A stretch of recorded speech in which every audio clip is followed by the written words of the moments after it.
사도행전 11장 19절부터 26절 한 절씩 교독할게요. 그때에 스데반의 일로 일어난 환란으로 말미암아 흩어진 자들이 베니게와 구브로와 안디옥까지 이르러 유대인에게만 말씀을 전하는데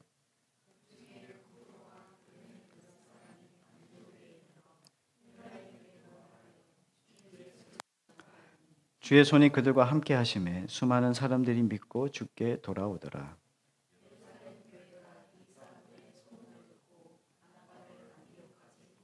그가 이르러 하나님의 은혜를 보고 기뻐하여 모든 사람에게 굳건한 마음으로 주와 함께 머물러 있으라 권하니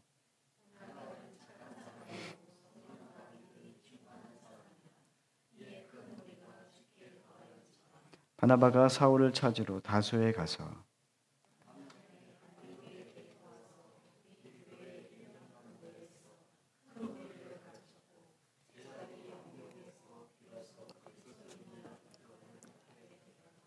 아멘. 할렐루야. 참된 그리스도인이라고 하는 주제로 말씀을 전하겠습니다.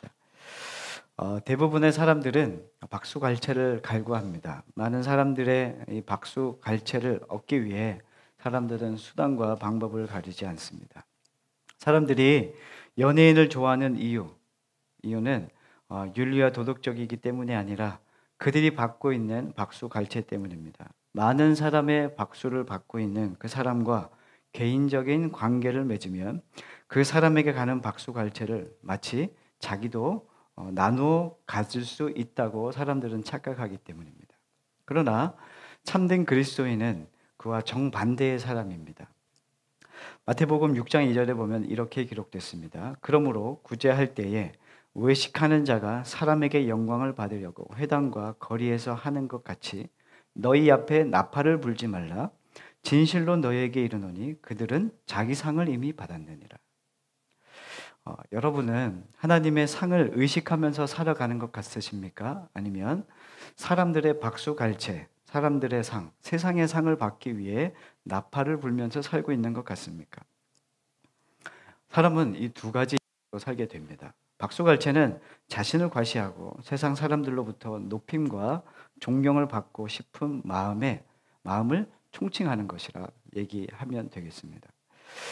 교회 안에서 자주 우스갯소리가 나오는 그 재밌는 일화가 있어요. 일화가 아니고 재밌는 이야기가 있는데 뭐냐면 직분이 없는 한 성도가 이제 천국에 갔습니다. 죽어서 천국에 갔는데 그곳에 보니까 집사님들이 계신 거예요. 집사님들이 음식을 먹는데 셀프로 이렇게 우리 식사하시듯이 이렇게 그릇에 이렇게 막 식사를 하고 있는 겁니다.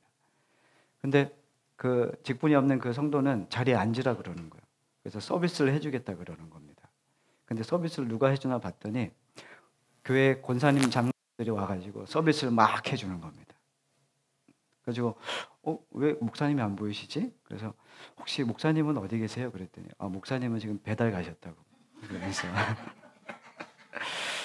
우스갯소리지만 이름도 없이 빛도 없이 헌신하고 봉사한 직분 없는 성도들이 하나님 나라에서 큰 상급을 받는다라고 하는 이 우스갯소리지만 지금 우리에게 이 절대 가볍지 않은 교훈의 말씀으로 저에겐 들려집니다. 하나님 나라는 절대로 평등하지 않다는 거예요. 하나님 나라는 평등하지 않습니다. 이 세상에서 사람들의 박수갈채를 받은 사람이 천국에서 큰 자이겠습니까? 아니면 이름도 없이 빛도 없이 살아간 사람, 이 사람이 큰 자이겠습니까? 중요한 사실은 예수님께서는 천국에서 큰 자가 있고 작은 자가 있다. 천국은 평등한 곳이 아니라는 것을 주님께서는 말씀해 주고 있다는 것이죠. 신구약 성경을 총 통틀어 가지고 몇 단어인지 세어봤더니 몇 단어냐면 14,298개의 단어로 되어 있대요. 근데 그 성경에 창세기부터 요한계시록까지 그 많은 단어들이 수많은 단어들이 있잖아요. 여러분들은 사실 때 몇 단어 사용하시는 것 같습니까? 보통 사람은 300개 단어를 쓰면 잘 사용하는 거래요. 그러니까 영어 공부할 때 300개 단어만 외우시면 됩니다. 여튼 창세기부터 요한계시록까지 14,298개의 단어들이 있는데 거기에 평등이라는 단어가 없대요. 우리는 살면서 평등 얘기해요. 남녀 평등. 그렇죠? 평등을 엄청 얘기합니다. 근데 하나님께서는 성경에서 평등이라는 단어를 사용하지 않아요. 대신 이 단어를 사용하는데 하나님은 공평이라는 단어를 사용하십니다. 생각해 보세요. 사도 바울처럼 주님을 위해서 자신의 목숨을 내놓고 살았던 사도 바울과 우리처럼 대충 그리스도인으로 살아가는 사람들하고 하나님 나라 갔을 때 똑같이 대접받는다면 어떠실 것 같으세요? 여러분들이 믿음으로 사는 것은 믿음으로 사는 만큼 하늘에서의 상이 크다는 거예요. 하나님 나라는 평등하지 않습니다. 하나님은 공평하신 하나님이십니다. 여러분들이 믿음으로 이 땅에 산 만큼 하늘의 상이 크다 이겁니다. 아멘이십니까? 그래서 하나님은 정의의 하나님이시라는 거죠. 하나님은 이런 법칙을 우리에게 주셨어요. 뿌린 대로 거두는 법칙입니다. 무엇을 뿌리든지 그대로 걷게 하시는 것입니다. 여러분들이 믿음으로 단을 뿌리고 씨를 뿌리고 그렇게 여러분들이 믿음으로 살면 믿음의 단을 거두게 될 것입니다. 여러분들이 세상의 열심으로 살면은 여러분들은 세상에서 많은 것들을 누리게 될 것입니다. 이게 하나님이십니다.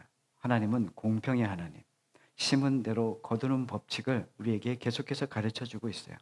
그래서 너희들은 이 관점으로 오늘 본문을 바라볼 때 우리가 하나님 나라에서 하나님으로부터 상급을 받고 하나님으로부터 큰 자라고 높임을 받는 사람을 구체적으로 이렇게 소개하고 있습니다.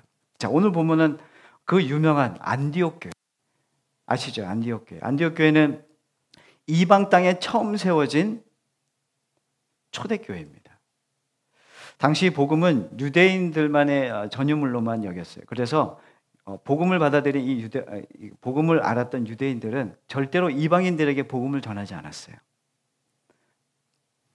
그러나 이방 땅에 안디옥 교회가 세워지면서 복음이 이제 보편적으로 유대인뿐만이 아니라 이방인들에게도 복음이 전파되어지는 계기가 된 거고, 그렇게 교회가 세워지기 시작하고 복음의 우주성 그리고 모든 일, 보편성, 이 모든 것들을 이루신 모습으로 확증시켜준 교회가 이 안디옥 교회라고 얘기할 수 있습니다. 안디옥 교회가 교회 역사에서 중요한 이유는 바로 이 안디옥 교회가 위대한 사도 바울을 배출했기 때문입니다. 자, 우리 사도행전 11장 25, 26절 말씀을 우리 한 번 더 읽어볼까요? 오늘 본문입니다. 읽겠습니다. 25, 26절 시작. 바나바가 사울을 찾으러 다소에 가서 만남에 안디옥에 데리고 와서 둘이 교회에 1년간 모여 있어 큰 무리를 가르쳤고 제자들이 안디옥에서 비로소 그리스도인이라 일컬음을 받게 되었더라. 아멘. 이방 땅인 안디옥에 이방인 교회를 위해서 이방 땅의 안디옥에 교회가 세워졌다는 소문을 예루살렘 교회가 들은 거예요. 자, 그래서 이 예루살렘 교회에서 유대인들이 있는 것이죠. 예루살렘 교회에서 목회자를 파송합니다. 누굴까요? 바나바입니다. 바나바를 그 교회의 초대 목사로 파송하게 됩니다. 자, 바나바가 가서 그 이방 안디옥 교회에서 목회를 하다 보니까 목회가 너무 잘 되는 거예요. 사람들이 매일매일 들어오는 거예요. 그리고 믿는 자들의 수가 점점 더해가는 겁니다. 그렇다면 좀 누가 필요한 거예요? 혼자 다 못하는 거예요. 역량이 안 되니까 같이 할 목회자가 더 필요하게 된 겁니다. 그때 이 바나바가 생각난 사람이 있었는데 누구냐면 바울입니다. 바울. 이 바나바가 이 바울을 처음 예수를 믿고 이제 어떻게 살았는지 알잖아요. 어떻게 회심한지 알잖아요. 그래서 그때 잠깐 있었던 그때 생각을 하고 이 바나바가 바울을 찾아가게 됩니다. 그때 바울이 어디에 있었냐면은 그의 고향 다소라고 하는 곳에 있었는데 그 거리가 이 안디옥과 다소의 거리가 200km가 됩니다. 그때는 교통수단이 없으니까 걸어서 가게 되죠. 그래서 그 목회자를 함께 할 공동 목회를 할 이 사도 바울에게 찾아갑니다. 바울에게 찾아가서 그를 권면하고 함께 할 것을 요청했더니 바울이 승낙하게 되고 함께 안디옥 교회에 와서 함께 공동 목회를 시작하게 되는 것이죠. 그리고 시간이 지나서 이 사도 바울이 이제 전도사, 이제 목회자로 정말 세워지게 됩니다. 그리고 난 다음에 전도자로 파송을 하게 됩니다. 그래서 사도 바울이 1차, 2차, 3차 여행을 하지 않습니까? 그 모든 것들이 이 안디옥 교회에서부터 시작된 겁니다. 자, 바울은 본래 예수를 믿던 사람이 아니었잖아요. 예수님을 믿던 사람들을 잡아 죽이던 사람이었습니다. 근데 그 주님을 믿던 사람들을 핍박하고 예수님을 대적하던 자가 예수님을 정말 만나게 됩니다. 그리고 위대한 전도자로 변화되게 됩니다. 무엇을 보여주시는 거냐면 복음의 위대함입니다. 예수 그리스도의 복음이 그의 심령에 들어가면 어떤 극심하고 아주 무서운 폭도일지라도 예수님 안에서는 위대한 주님의 복음 전도자로 바뀔 수 있다는 것을 말씀해 주시는 겁니다. 성경은 그렇게 바뀌어진 그 한 사람을 통해서 신약 성경에 많은 부분을 쓴 이 사도 바울의 편지들이 곳곳에 있지 않습니까? 바울 서신이 대부분입니다. 그만큼 한 사람, 복음으로 변화된 한 사람을 통하여 하나님은 그 일들, 하나님의 일을 행하시고 계시다는 것, 그리고 복음의 위대함을 보여주고 있습니다. 안디옥 교회가 기독교 역사의 중요한 이유는 안디옥 교인들이 세상 사람들로부터 처음 그리스도인이라는 말을 듣게 됩니다. 우리 26절 한 번 더 읽어볼까요? 자, 함께 읽겠습니다. 만남에 안디옥에 데리고 와서 둘이 교회에 1년 모여 있어 큰 무리를 가르쳤고 제자들이 안디옥에서 비로소 그리스도인이라 일컬음을 받게 되었더라. 아멘. 이전에는 그렇게 기독교인들을 예수 믿는 사람들을 그리스도인이라고 얘기하지 않았습니다. 그들이 신앙 공동체가 곳곳에 세워졌지만 어느 지역에서도 예수 믿는 사람들을 가리켜 그 사람들은 그리스도인이야. 다시 말하면 우리말로 하면은 저 사람들 예수쟁이야. 이렇게 얘기를 한 번도 들어본 적이 없었는데 안디옥 교회를 통해서 처음 그리스도인이라고 하는 명칭, 호칭이 붙여지기 시작합니다. 중요한 것은 뭐냐면 안디옥 교인들이 우리는 그리스도인이야 이렇게 얘기 안 했다는 거예요. 외부에서 이 안디옥 교회 성도들을 바라보면서 저 사람들은 예수쟁이냐, 정말 예수 그리스도로 사는 사람들이야 이렇게 봤다는 것이죠. 어떤 마음이었냐면 이 안디옥 교회를 바라보는 세상 사람들은 야, 저 사람들은 우리가 범접할 수 없는 그런 삶을 사는 것 같아. 우리와는 전혀 가치관이 틀려. 그런데 저들은 이 우리가 이겨낼 수 없는 그것까지도 이겨내고 견디고 살아가네. 저 사람들에게 뭐가 도대체 있길래 저렇게 살아가는 거야? 라고 하는 것이 교회 안에서 보인 게 아니라 외부에서 교회를 향하여 보게 되었다는 거예요. 주목한 거죠. 야, 저들은 어떻게 저렇게 사는 거지? 저 사람들은 그리스도인들이네. 정말 그리스도인들이네. 라고 하는 호칭이 그때부터 보여지게 된 것이죠. 여러분들은 어떠신 것 같습니까? 여러분들은 나 그리스도인이야 이렇게 얘기해야지 압니까? 아니면 야, 너 교회 다니잖아. 너 예수 믿는 사람 아니야? 이렇게 얘기하는 것 같습니까? 여러분 어떠십니까? 그럴 줄 알았습니다. 대답 안 하십시오. 여러분들을 바라볼 때 주위에 있는 사람들이 여러분들을 바라보시고 당신은 그리스도인이지?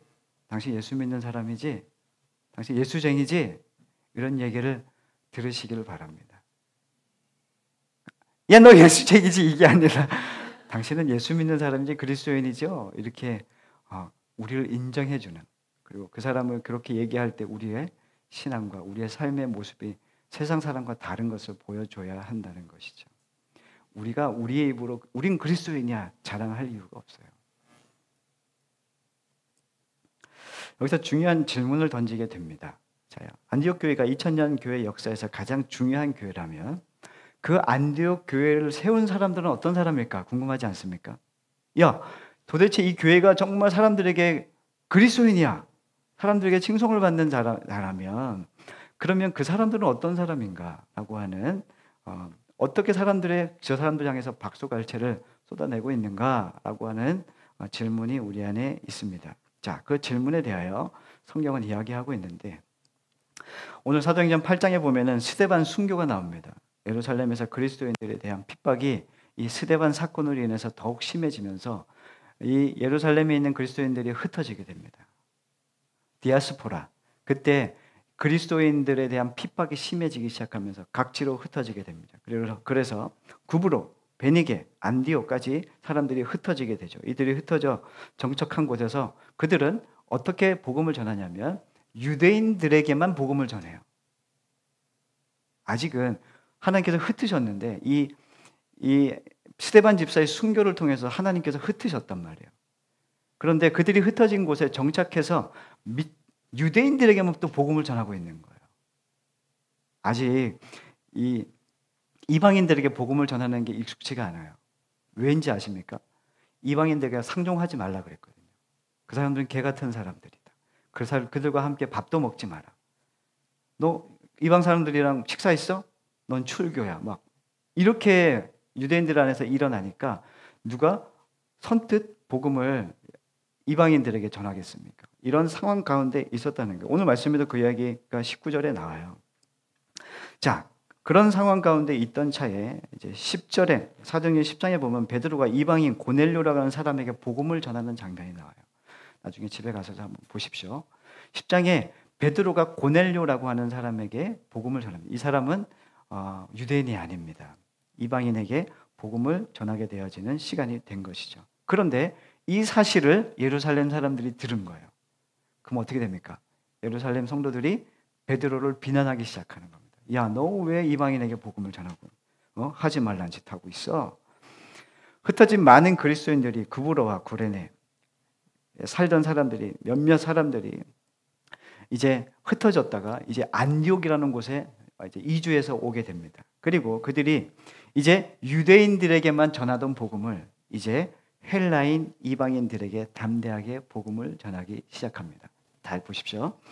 여기 보니까 구브로와 구레네 사람들이라고 적혀져 있는데 이 구브로와 구레네 사람들은 이 유대인들이 아니잖아요. 그러니까 이 사람들이 그리스도인으로 흩어졌다가 다시 또 안디옥에 모이면서 여기에서 다시 안디옥에서 이방인들에게 복음이 시작되기 시작하는 겁니다. 이제 헬라인 사람들에게 복음을 전하면서 그들에게 예수가 전해지면서 예수를 영접하게 되어지고 그 유명한 이방인 교회가 이방 땅에 이방인들이 모이는 교회가 세워지게 된 겁니다. 자, 오늘 본문 20절을 한번 읽어보도록 하겠습니다. 누가 그 교회 사람들이었는지 기록하고 있는데 함께 읽겠습니다. 시작. 그 중에 구브로와 구레네 몇 사람이 안디옥에 이르러 헬라인에게도 말하여 주 예수를 전파하니. 아멘. 본문에는 이렇게 되어 있어요. 그 중에 구브로와 구레네 뭐라고요? 몇 사람. 이 사람들의 직업이 안 나왔어요. 그 사람의 나이도 안 나오고 학력도 안 나오고 경력도 안 나오고 이력도 아무것도 없어요. 심지어 정확한 숫자도 몰라. 불분명해요. 성경은 근데 기록하고 있어요.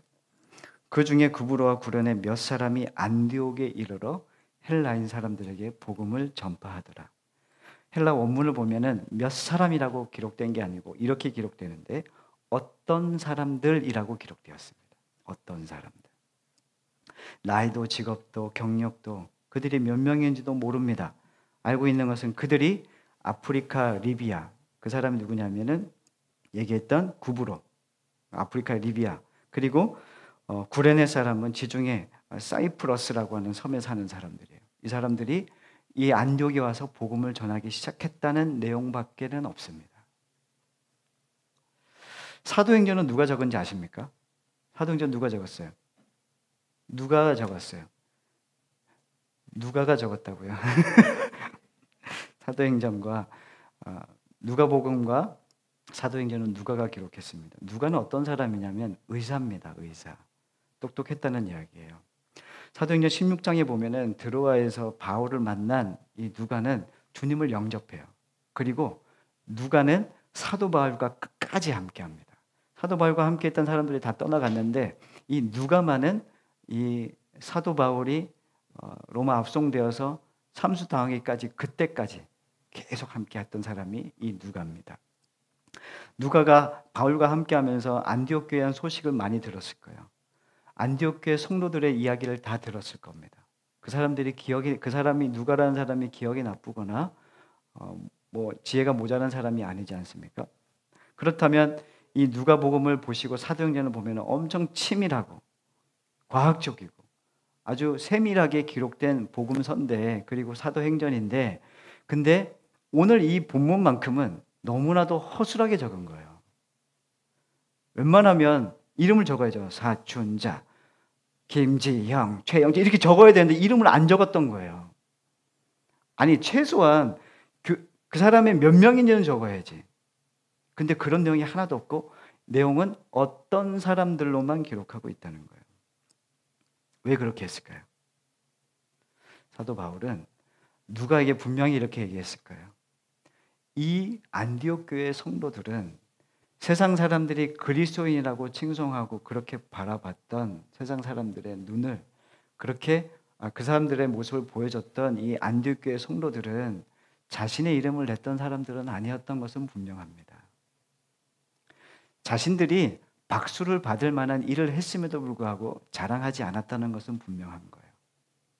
자, 바울은 누가 너 안디옥 교회 성도들은 그렇지 않아. 안디옥 교회 성도들은 자신의 이름을 내걸지 않아. 이름도 없이 빛도 없이 하나님의 영광을 위해 살았던 사람들이야. 그러니 잘 기억했다가 기록해. 그 어떤 사람들이 그 길을 한 거야. 이렇게 얘기한 거죠. 그럼 누가는 기억했을까요? 그 똑똑하고 기억력이 좋은 이 누가는 세밀하게 그 사람들의 직업, 이름 다 적을 수 있지만 그렇게 안 하고 어떤 사람들로만 기록하는 거예요. 자, 어떤 사람들로 기록된 이 사람들은 이 세상에서 사람들의 박수를 받지 못하잖아요. 누군지 몰라요. 근데 하나님의 시선으로 바라보면 이 사람들은 하나님의 나라에서 큰 자입니까? 작은 자입니까? 큰 자죠. 안디옥 교회 성도들은 그걸 아는 거예요. 내가 이 땅에서 박수를 받고 이 땅에서 사람들의 칭찬을 받으면 내 이 땅에서만 끝나는 거예요. 그러나 이 안디옥 교회 어떤 사람들, 그 성도들, 이방인들에게 복음을 전했던 사람들은 하나님의 상을 기대하던 사람들이었단 말이에요. 그래서 이 땅에서 주어지는 어떤 것, 사람들의 박수갈채도 원하지 않고 이 땅에서 이루어지는 많은 고난과 역경이 그들에게 자신의 위험, 목숨을 위험하는 일이 있을지라도 그것에 연연하지 않았던 거예요. 그리고 그들에게 주어진 이 삶, 복음, 가서 제자 삼으라. 땅끝까지 이르러 내 복음의 증인이 되라 하신 사도행전 1장 8절의 말씀을 가지고 그들은 믿음으로 살았던 사람들이었다는 것이죠. 자, 이 이방인 교회가 세워지기 전에, 이 안디옥 교회가 세워지기 전에 교회가 세워질 만한 시기가 좀 있었어요. 아까도 말씀드렸지만 베드로가 고넬료 집에서 고넬료에게만 복음을 전한 게 아니에요. 그때 고넬료가 어떤 마음으로 이 하나님의 고 그의 종을 보내요. 베드로를 데려오라고. 궁금한 거예요. 복음에 대하여. 그래서 온 가족들을 다 모았어요. 다 모았단 말입니다. 베드로를 기다린 거예요. 자, 베드로에게 간 사람이 이제 베드로에게 찾아가고 있는 중입니다. 베드로가 그때 기도하고 있는 중에 하나님께서 갑자기 환상을 보여주시는데 3번이나 보여주시는 장면이 뭐냐면 하늘에서 보자기가 이렇게 내려오는 거예요. 보자기가 내려오는데 거기에 부정한 짐승들이 막 있는 거예요. 근데 주님이 뭐라고 하냐면 야 저거 잡아 먹어 이렇게 얘기하는 겁니다. 부정한 건 뭐 한 거예요? 먹을 수 없잖아요. 근데 하나님이 먹으래요. 근데 그게 한 번이 아니라 3번이나 그렇게 얘기하는 거예요. 그리고 주님 이게 뭐죠? 이게 무슨 뜻입니까? 그러던 차에 주님께서 베드로에게 이렇게 말씀을 너에게 누군가 찾아올 텐데 그 사람 따라가라 이렇게 얘기해 주시는 거죠. 그리고 고넬료에 보낸 사람이 와서 베드로를 데리고 고넬료 집으로 데리고 갑니다. 갔더니 이미 교회가 형성이 된 거예요. 그의 가족들, 그의 친척, 그와 함께 있는 모든 사람들이 막 있는 거예요. 이미 가정교회가 시작된 거예요. 베드로의 말씀을 듣고 싶은 거예요. 그래서 다 모여서 거기서 복음을 선포하고 그들이 복음을 영접하고 회개하는 역사가 일어났습니다. 자, 이렇게 되면은 베드로 같으면 저 같으면 야, 여기서 목회를 시작해야 되겠구나. 이런 마음을 가질 수 있는데 베드로는 거기에서 목회를 시작하지 않아요. 그리고 떠나갑니다. 예루살렘 교회로 갑니다. 갔더니 복음을 전했다는 소식 듣고 욕먹게 되는 거예요. 자, 그리고 난 후에 또 일이 또 있습니다. 8장에 보면은 한 사건이 또는 빌립이라는 사람이, 예수님의 제자 빌립이 사마리아 땅에서 복음을 전하는 일이 있습니다. 복음을 전하게 되면서 그 사람들도 회개하는 역사들이 막 일어나는 거예요. 아마 지금 베드로도 그렇고 예수님의 제자 베드로, 그 다음에 빌립, 이들은 예수님이 말씀하신 가서 제자 삼으라, 땅끝까지 유다와 예루살렘과 유다와 사마리아와 땅끝까지 내 복음의 증인이 되라는 말씀이 지금 이들의 삶에 지금 막 이루어지고 있는 중입니다. 근데 교회는 세우지 않는단 말이죠. 왜 그랬을까? 베드로가 좀 한계를 느꼈나? 조금 그거를 좀 깨닫지 못했나? 이런 생각이 들 수 있을 것 같은데, 근데 오늘 19절에 보니까 이런 말씀이 시작됩니다. 우리 19절 말씀을 한 번 더 읽도록 할게요. 19절입니다. 시작. 그때에 스데반의 일로 일어난 환란으로 말미암아 흩어진 자들이 베니게와 구브로 안디옥까지 이르러 유대인에게만 말씀을 전하는데, 아멘. 19절에 보니까 이렇게 시작해요. 그때에입니다. 그때에. 이 그때라고 하는 이 단어의 뜻이 뭐냐면 확실히 그러므로 이런 뜻이에요. 이런 단어인데 확실히 그러므로라고 하는 뜻이 담긴 말입니다. 자, 그렇다면은 그때라고 하는 것은 앞에 무슨 사건이 있었기 때문에 그때란 얘기를 하는 거 아닐 거예요.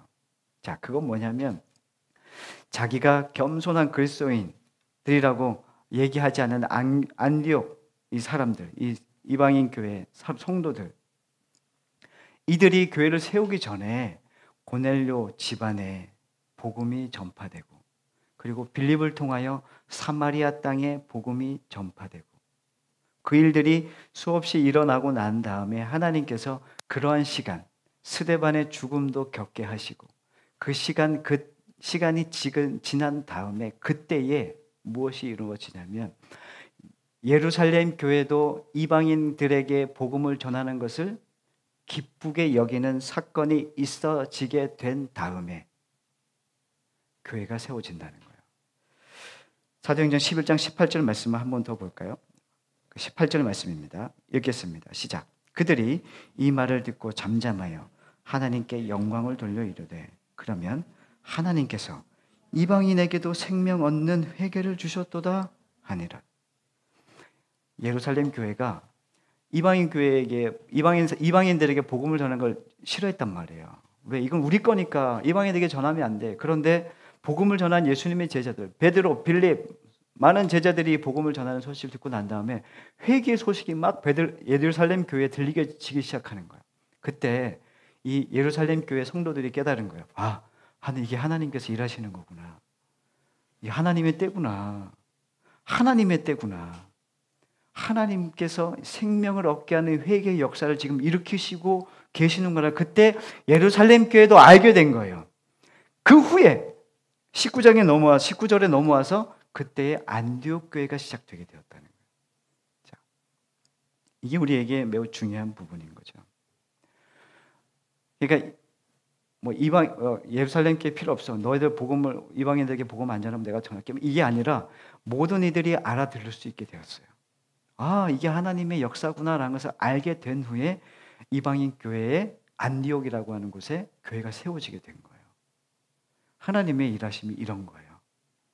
그냥 막 제가 목회하면서 가장 듣기 싫었던 이야기가 뭐냐면, 목회자들이 많은 교회 있잖아요. 그러니까 큰 교회는 부목사들이 많잖아요. 그럼 뭘 시키냐면 경쟁을 시킨단 말이에요. 경쟁을 하고 싶어요, 저도. 하여튼 경쟁을 시키는데 뭐라고 얘기하냐면, 저 사람이 못하면은 너라도 치고 나가, 이런 얘기를 한단 말이에요. 이게 뭐냐면 세상적인 방식이에요.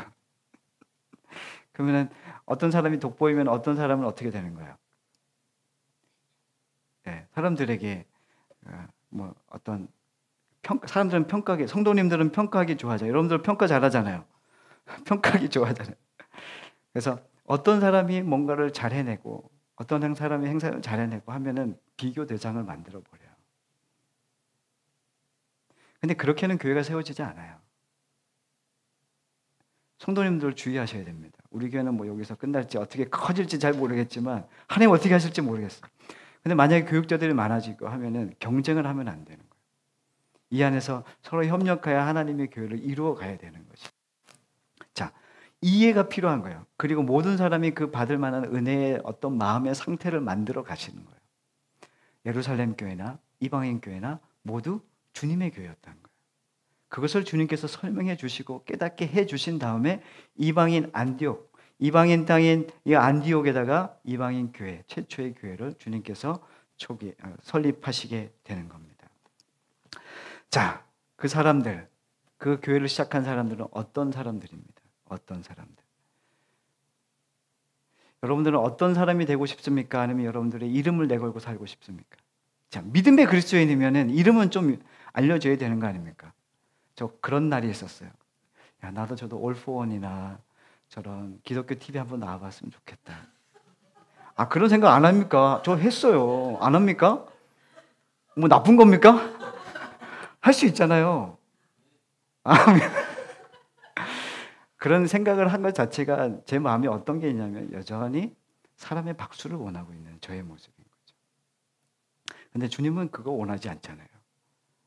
주님과는 전혀 반대되는 생각을 목회자도 한단 말이에요. 목회를 하나님의 말씀을 따라 살아가는 게 목회라면 성도들을 그렇게 인도해 가는 게 목회인데 어느 순간인가 사람들에게 존경을 받는 목회자가 되고 싶은 마음이 생기는 거죠. 그렇지 않아요. 목사도 그 마음 내려놔야 돼요. 성도들도 이름도 없이 빛도 없이 주님의 일을 감당하는 거예요. 목회자도 무명으로 살아야 돼요. 저기서 하면 해버립니다. 인간은 외적 발육을 성장이라고 말해요. 그리고 내적 발육을 성숙이라고 말합니다. 외적 성장은 한계가 있습니다. 맞습니까? 20대가 지나고 30대 되면 어떻게 돼요? 30대 이후부터는 점점 몸은 쇠퇴하기 시작합니다. 발육은 끝나는 거야. 그러니까 외적인 성장은 멈추게 되어 있고 그 다음에 하얀 곡성으로 여기는 지금 다 하얀 곡성으로 지금 내려가고 있죠. 그런데 내적인 발육은 계속 이 성숙은 계속해서 끝이 없다는 겁니다. 주님은 우리에게 성숙을 말씀해 주세요. 성장을 이야기하지 않으세요.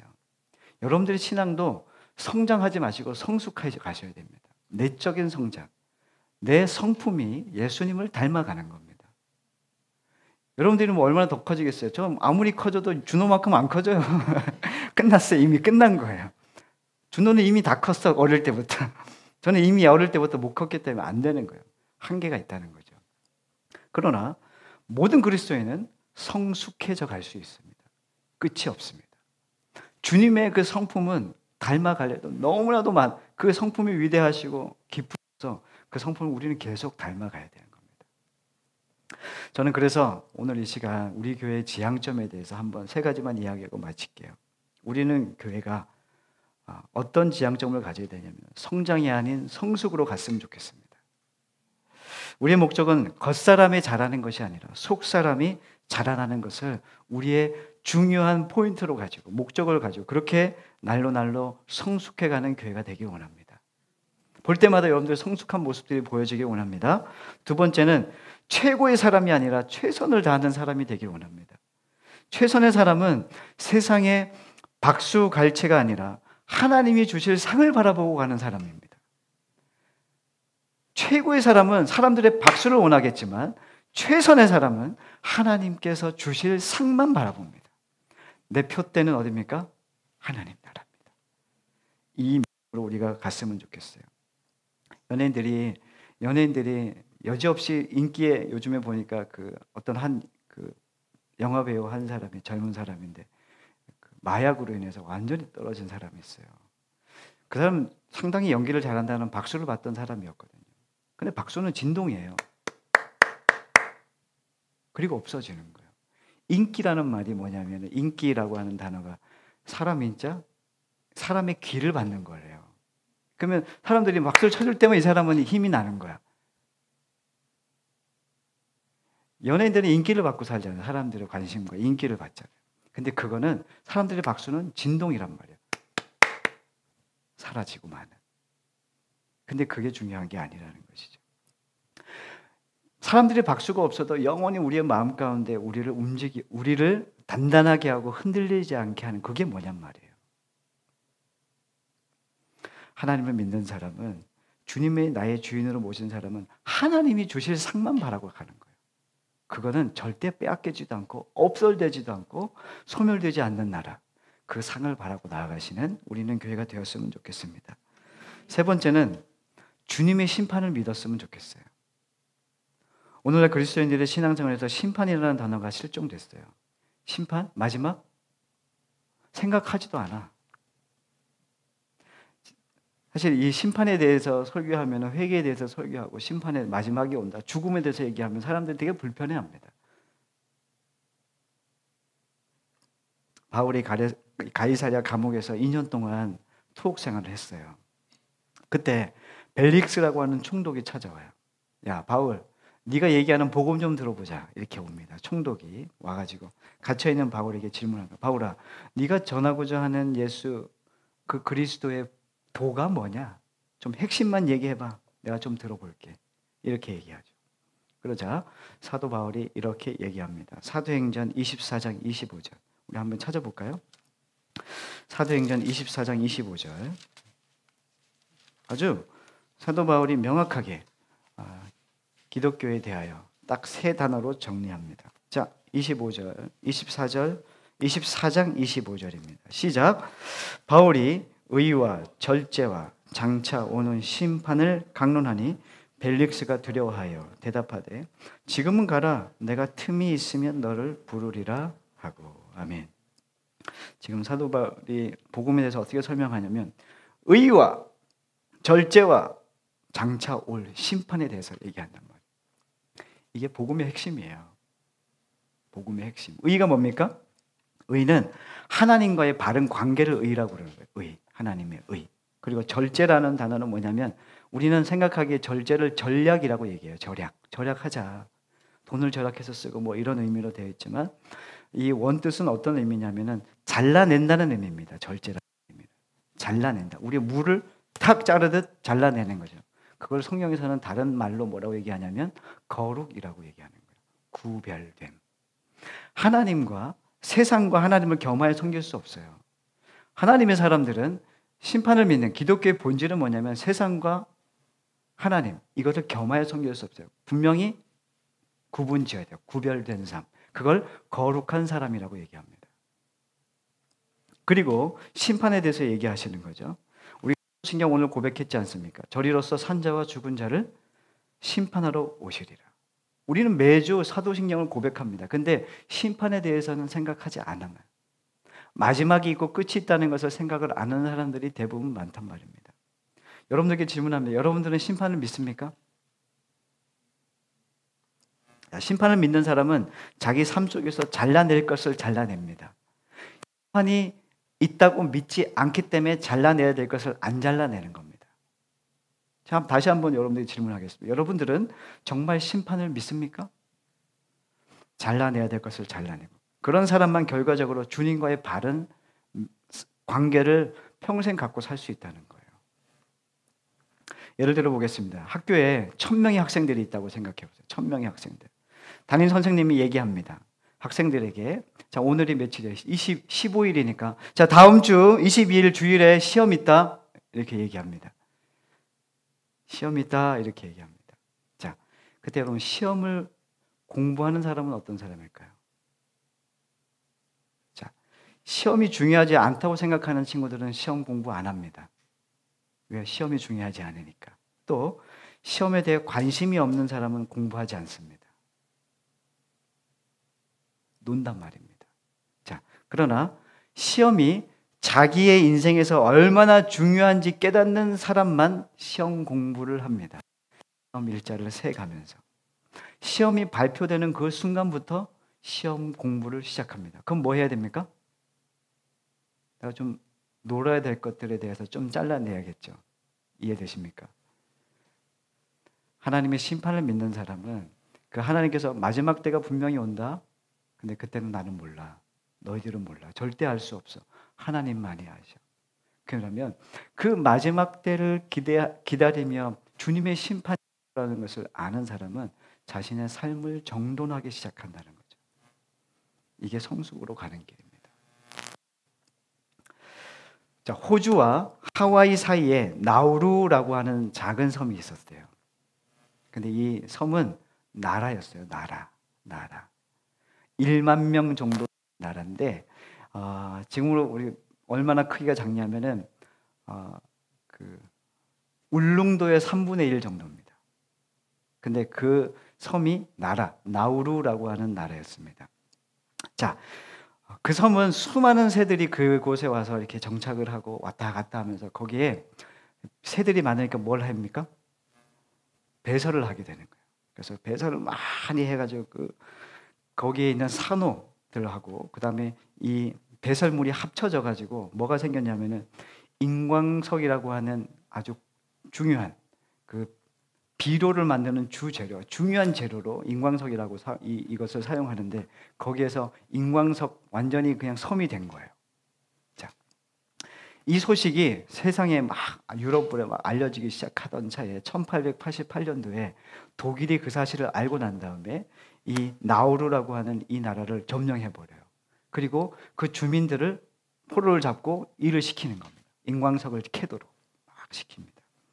그러다가 이 독일이 2차 세계대전 후로 이제 무너지게 되면서 1968년에 나우루라는 나라가 정식으로 나라로 인정을 받게 되면서 독립된 나라가 된 겁니다.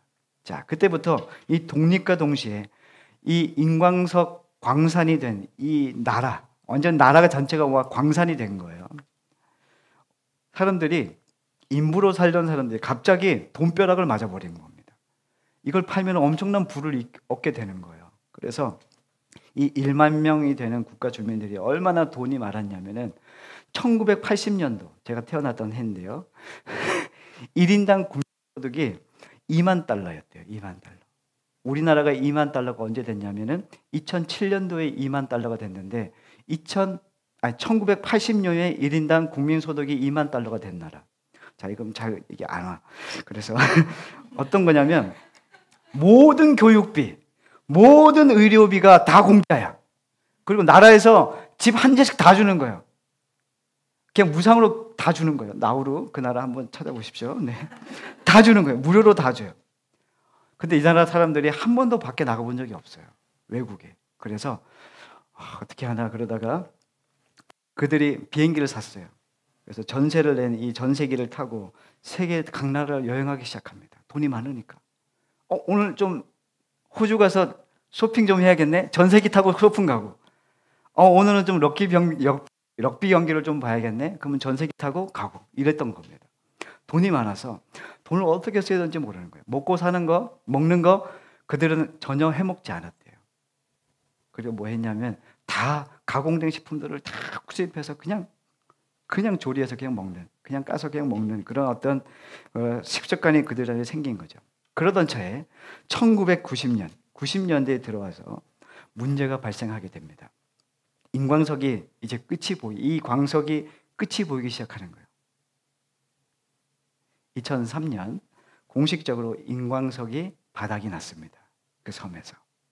이제 더 이상 나오지 않는다. 이렇게 된 거죠. 결국 이 나라는 2005년에 파산하게 되었습니다. 지금 찾아도 못 찾습니다. 네.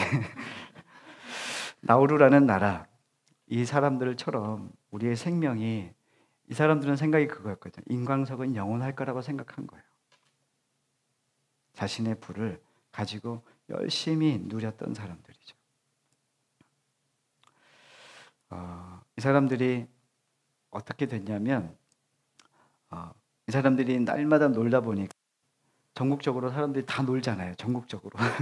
그러니까 90%가 비만에 걸렸대요. 그리고 50%는 전 국민의 50%가 당뇨 환자가 되었대요. 그러니까 그 나라는 이미 그 인광석으로 이 영원할 거야.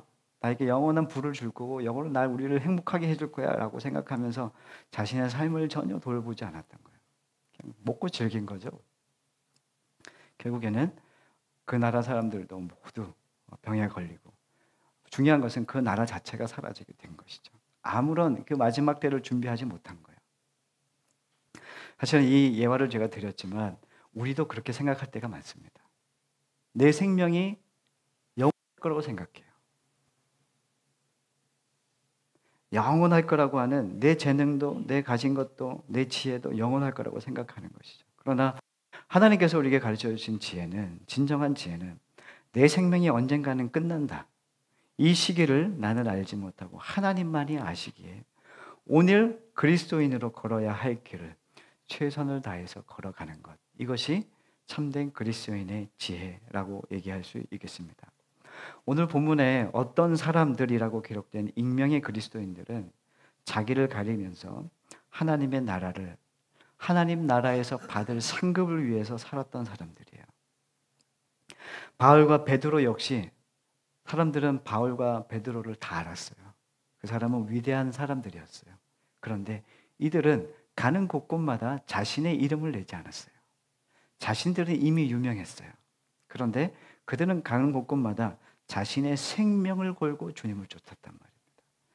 자신의 생명을 잃는 것을 두려워하지 않았던 사람들입니다. 어떤 사람들이든 사울과 베드로든 이 사람들은 모두 하나님께 속한 사람들. 이 세상에 마지막이 올 거다. 내 마지막 이 세상에서의 박수갈채를 받는 것이 아니라 하나님의 사랑을 가장 내 삶의 가장 중요한 목적으로 삼고 살았던 사람. 내가 이 땅에서 비록 작은 자일지 모르지만 하나님 나라에서 큰 자로 주님이 받아주실 것을 기대하면서 살았던 사람. 우리는 교회가 그렇게 세워지기를 원합니다. 여러분들이 그 믿음으로 이 땅 가운데 살았으면 좋겠습니다. 초대교회의 성도들이 이 안디옥 교회를 비롯해서 에베소 교회, 고린도 교회가 우리는 상당히 크다고 생각하는데 그렇지 않습니다. 가정교회입니다. 그때 그 사람들은 동굴로 피신해 다니면서 숨어서 신앙생활을 했던 사람들입니다.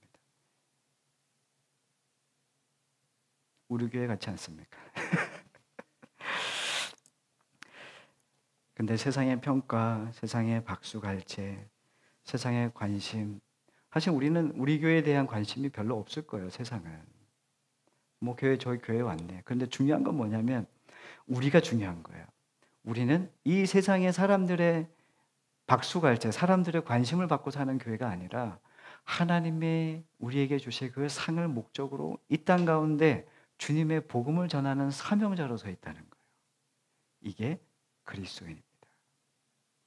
이 믿음과 이 기쁨과 이 목적을 가진 사람은 어떤 상황에도 흔들리지 않게 됩니다. 우리는 교회가 그렇게 세워져서 하나님의 영광을 드러내고 하나님의 그 나라에서 받을 상급을 기대하고 힘들고 어려운 순간들을 믿음으로 서로 격려하고 서로 사랑하며 그 길을 끝까지 걸어가 하나님께서 주시는 그 하나님 나라에서의 그 상이 여러분들에게 그 어떤 사람들보다 가장 크기를 간절히 소망합니다. 기도하겠습니다. 사랑과 은혜가 충만하신 하나님 감사합니다. 초대교회 안디옥 교회에 하나님 어떤 사람들 그들은 무명이었고 익명의 그리스도인들이었지만 하나님 보시기에 그들은 하나님이 가장 사랑하고 하늘에서 가장 큰 자였음을 성경을 통해 오늘 확인했습니다. 하나님, 우리는 교회 모든 성도님들 한 영혼 한 영혼마다 하나님 이 땅의 사람들의 박수와 세상의 만족과 세상이 주는 즐거움에 빠져 사는 것이 아니라 하나님이 주실 또 하나님께서 예비하신 하나님 나라의 큰 상을 바라고 살아가는 참된 그리스도인으로 우리 한 사람을 한 사람을 주님 세우시고 이끌어 주시옵소서. 모든 말씀 예수님의 이름으로 간절히 기도드렸습니다. 아멘.